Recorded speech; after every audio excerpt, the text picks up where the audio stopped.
Buenas tardes. En primer lugar, agradecer las explicaciones que continuamente se nos están haciendo desde el propio Gobierno de Aragón, especialmente ya no solo desde el presidente, el vicepresidente del Gobierno, sino también desde la propia consejera de Sanidad y la consejera de Presidencia.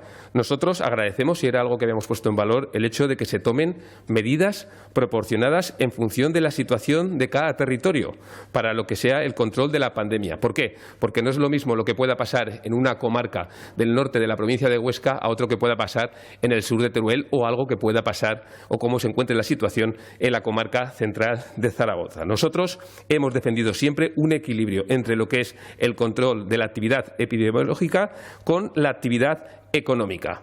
Eso ha sido una idea esencial que siempre ha defendido el Partido Aragonés. Si bien la salud es lo primero de todos los aragoneses y españoles, lo que tenemos claro es que también hay que tener en cuenta que hay muchas pymes, hay muchos autónomos, muchas empresas, muchos trabajadores que también se están jugando mucho. Con lo cual, teniendo en cuenta que la salud es lo primero, nosotros abogamos por ese control y esa relación necesaria también de la propia actividad económica y del tejido productivo que tenemos en Aragón.